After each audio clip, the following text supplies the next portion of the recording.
Last part में जुन Hwan से कहता है, आखिर तुम युल का कंपैरिजन उससे कैसे कर सकते हो, युल तो एक बेबी है।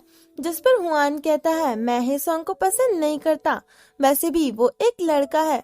इतना सुनते ही जुन को कहीं ना कहीं बुरा फील होता है, क्योंकि जुन भी हुआन को पसंद करता है। इसीलिए वो कहता है, एक लड़का भी दूसरी लड़की को पसंद कर सकता है, ये तो पता है ना तुम्हें। जिस पर हुआन कुछ कह पाता कि तभी जुन घबराते हुए अपनी बात बदलता है और कहता है, आखिर तुम इतना सीरियस क्यों हो रहे हो? ऑब्वियसली मैं मजाक कर रहा हूँ, तुम एक गाय को कैसे लाइक कर सकते हो? जिस पर हुआन कहता है, मैं हेसोंग को उस तरीके से नहीं देखता, पर मेरे ख्याल से ऐसा हो सकता है। जिस पर जुन एक जगह रुक जाता है और चौंकता हुआ कहता है, क्या? हुआन बताता है, मेरे कहने का मतलब ये है कि अगर वो एक लड़का भी है लेकिन तुम उससे अट्रैक्टेड हो तो ये पॉसिबल है कि तुम उसे लाइक करने लगो। प्रॉब्लम ये नहीं है कि तुम एक लड़के को पसंद करने लगो, बल्कि प्रॉब्लम ये है कि उसके बाद तुम क्या करते हो। फिर सीन चेंज होता है, जहाँ हम जुन को देखते हैं जो अभी भी जीहुआन की कही हुई बातों के बारे में सोच रहा होता है और कपड़े सूखने के लिए डाल रहा होता है। जहाँ युल का पपी डॉल भी होता है जिसे वो सूखने के लिए डाल देता है कि तभी जोर से किसी के रोने की आवाज आती है। जुन पलट के देखता है तो वहाँ युल होता है, जो कि रोते रोते जुन को ये बताने की कोशिश कर रहा होता है कि उसका डॉगी उसके पास नहीं है। जिस पर जुन युल की तरफ झुकता है और याद करता है कि जब युल खाना खा रहा होता है तो वो अपनी पपी डॉल को भी खिलाने की कोशिश करता है, जिस वजह से सारा खाना उसकी पपी डॉल पे लग जाता है और वो गंदी हो जाती है। इतना सोचते हुए जुन कहता है, युल इसके रिस्पॉन्सिबल तुम ही हो।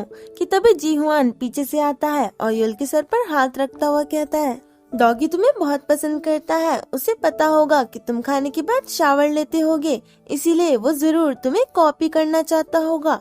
डॉगी वो सब करना चाहता है जो युल करता है।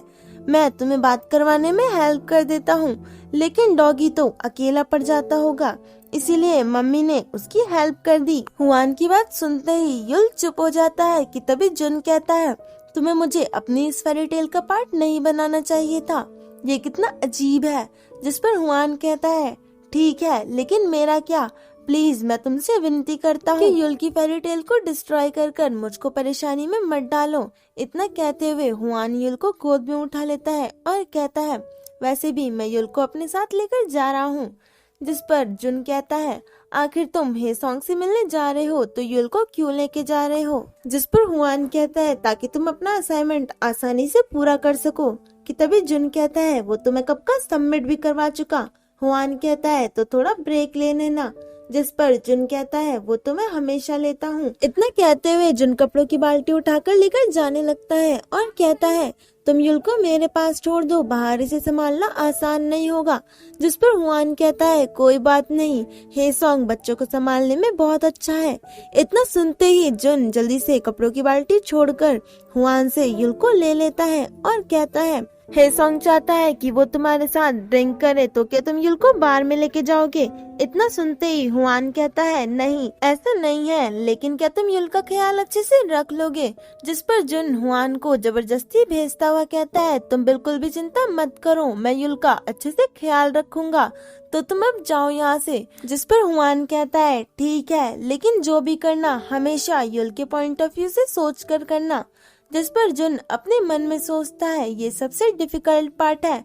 उसके बाद हम देखते हैं कि युल बहुत ज्यादा खुश होकर अपनी बड़ी बड़ी डोई आईज से कार्टून को देख रहा होता है और जुन आराम से सोफे पे बैठा होता है। आज के लिए बस इतना ही, हम जल्दी मिलेंगे नेक्स्ट पार्ट में, तब तक के लिए अपना ख्याल रखिएगा।